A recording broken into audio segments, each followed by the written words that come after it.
ఈరోజు రాష్ట్ర ముఖ్యమంత్రి గారు అనకాపల్లి జిల్లా పర్యటనలో భాగంగా రెన్యూ సోలార్ అనేటువంటి సంస్థకి శంకుస్థాపన కార్యక్రమానికి విచ్చేసి వారు కొన్ని విషయాలు ప్రజలను ఉద్దేశిస్తూ మాట్లాడినటువంటి సందర్భాన్ని చూసాం.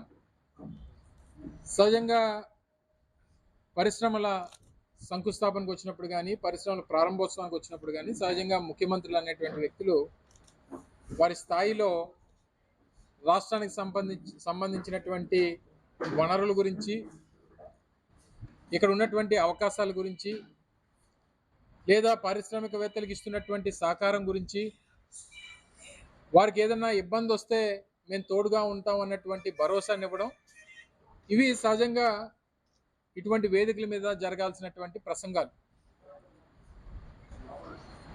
వారు అధికారంలోకి వచ్చి 2 సంవత్సరాలు పూర్తవుతా ఉంది. ఇప్పటి వరకు వారి పేరిట వచ్చినటువంటి ఒక కంపెనీ, వారు ఈ 2 సంవత్సరాల పదవీ కాలంలో వారు ఈ రాష్ట్రంలో తీసుకొచ్చినటువంటి ఒక్క పరిశ్రమ పేరు చెప్పమనండి.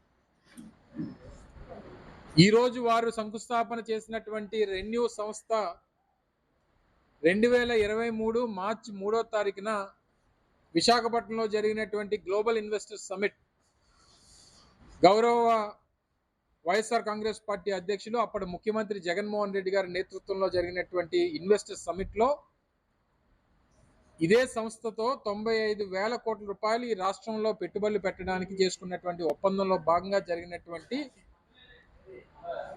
పరిశ్రమకు సంబంధించినటువంటి శంకుస్థాపన. ఇక్కడ ఈ ప్రాంతంతో పాటు అటు అనంతపూర్ కానీ మిగిలినటువంటి రాష్ట్రంలో ఇతర ప్రాంతాల్లో కూడా సోలారు, విండ్ ప్రాజెక్టులు స్థాపిస్తామని చెప్పి వారు ప్రకటన చేశారు. సోలార్ మ్యానుఫ్యాక్చరింగ్ సంబంధించినటువంటి యూనిట్స్ కూడా స్థాపిస్తామన్నటువంటి మాట చెప్తూ ఆ పరిశ్రమకు సంబంధించినటువంటి శంకుస్థాపన ఈరోజు వారు చేయడం జరిగింది. అంటే మరొకసారి చంద్రబాబు నాయుడు గారి తాలూకా క్రెడిట్ చోరీ మరొకసారి ఈ రాష్ట్ర ప్రజలందరూ కూడా గమనించాలని చెప్పి సందర్భంగా కోరుతా ఉన్నా. నేను ఆ రోజు పరిశ్రమల శాఖ మంత్రిగా జగన్మోహన్ రెడ్డి గారి నేతృత్వంలో 2023 జనవరి 30వ తారీఖున ఒక డిప్లొమాటిక్ కాన్క్లేవ్ని ఢిల్లీలో నిర్వహించాం. అంటే మార్చి 3, 4 నిర్వహించినటువంటి గ్లోబల్ ఇన్వెస్టర్స్ సమిట్ సంబంధించి దానికన్నా ముందు ఒక రోడ్ షో నిర్వహించాలని, దేశంలో వివిధ నగరాల్లో వీటిని నిర్వహిస్తూ మొదటి సమావేశాన్ని ఢిల్లీలో మేము పెట్టినప్పుడు వివిధ దేశాలకు సంబంధించినటువంటి డిప్లొమాట్స్, వారితో పాటు ఈ సుమన్ సిన్హా, ఈ రెన్యూ పవర్ సంబంధించినటువంటి చైర్మన్ వారు ఆ రోజు ఆ వేదికను పంచుకున్నటువంటి సందర్భాన్ని కూడా గుర్తు చేస్తా ఉన్నాం. అదే వేదిక మీద నుంచి ఆ రోజు వారు ప్రకటన చేశారు, ఆంధ్రప్రదేశ్ రాష్ట్రంలో రెన్యూబుల్ పవర్కి సంబంధించి ఇది ఒక దిక్సూచిగా ఈ రాష్ట్రం ఉంది. Solar, wind, pumped hydro storage సంబంధించినటువంటి పవర్ జనరేషన్కి ఇది దేశానికి ఆంధ్రప్రదేశ్ ఒక దిక్సూచి. సో ఈ రాష్ట్రంలో పెట్టుబడులు పెట్టడానికి మేము అందరం కూడా సుముఖంగా ఉన్నామని చెప్పి ప్రకటన చేసి, అప్పటి నుంచి మార్చి 3వ తారీఖు జరిగినటువంటి గ్లోబల్ ఇన్వెస్టర్ సమిట్లో ఇది ఒప్పందం జరగడం, వారు ప్రకటన చేయడం, దానికి సంబంధించి ఈ సంస్థ ఏర్పాటుకు సంబంధించినటువంటి జీవోలు కూడా మేమే ఇచ్చాం. మే మాసంలో కానీ తర్వాత మరో సందర్భంలో కానీ ఆ జీవో నెంబర్లు కూడా అవసరమైతే తెలుగుదేశం పార్టీ ఈ ప్రభుత్వానికి ఇవ్వడానికి కూడా మేము సిద్ధంగా ఉన్నాం. అంటే మరొకసారి క్రెడిట్ చోరీకి చంద్రబాబు నాయుడు గారు తెరలేపారు అనేటువంటి భయం పట్టుకుంది చంద్రబాబు నాయుడు గారు. ఎందుకు అంటే నేను ఏమీ చేయలేకపోతున్నాను, రాష్ట్రంలో పరిపాలన నాకు చేత కాలేదు, ఇచ్చినటువంటి హామీలు నిలబెట్టుకోలేకపోతున్నాను, ఇచ్చినటువంటి ప్రతి మాట జగన్మోహన్ రెడ్డి నిలబెట్టుకున్నారు, అందుకనే జగన్మోహన్ రెడ్డి గారి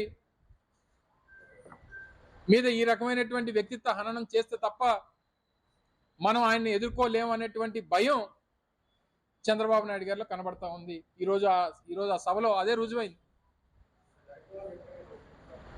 చంద్రబాబు నాయుడు గారికి భయం భయం భయం అది పుట్టించింది ఎవడు అంటే వైఎస్ జగన్మోహన్ రెడ్డి గారు అనేటువంటి విషయం ప్రజలందరూ కూడా చర్చించుకుంటున్నారు. సో డెఫినెట్గా చంద్రబాబు నాయుడు గారు మీ క్రెడిట్ చోరీని, మీ డైవర్షన్ పాలిటిక్స్ని, మీ హత్యా రాజకీయాల్ని ఇవన్నీ కూడా ప్రజలు గమనిస్తూ ఉన్నారు. మీరు ఇచ్చినటువంటి మాటను నిలబెట్టుకునేటువంటి పని చేయండి. ఎన్నికల్లో ఇచ్చినటువంటి హామీలు నిలబెట్టుకునేటువంటి కార్యక్రమం చేయండి. రాజకీయ పారిశ్రామిక సభల్ని రాజకీయ సభలుగా మార్చకండి. హత్యా రాజకీయాల్ని ఆద్యం పోసింది మీరు. దయచేసి ఈ విషయాలన్నీ కూడా ప్రజలు గమనిస్తూ ఉన్నారు. ఇప్పటికన్నా మీలో మార్పు రావాలని చెప్పి మరొకసారి ఈ సందర్భంగా మీ ద్వారా ప్రజలందరికీ తెలియజేసుకుంటూ, మరి ఈరోజు జరిగినటువంటి ఆ కార్యక్రమం, ఆ రెన్యూ పవర్ అనేటువంటి సంస్థ 2023 మార్చి 3 జగన్మోహన్ రెడ్డి గారి నేతృత్వంలో జరిగినటువంటి గ్లోబల్ ఇన్వెస్టర్స్ సమిట్లో చేసుకున్నటువంటి ఒప్పందంలో భాగంగా ఈరోజు ఈ రాష్ట్రానికి ఆ సంస్థ వచ్చినందుకు మరొకసారి వారికి కూడా హృదయపూర్వకంగా అభినందనలు తెలియజేసుకుంటూ,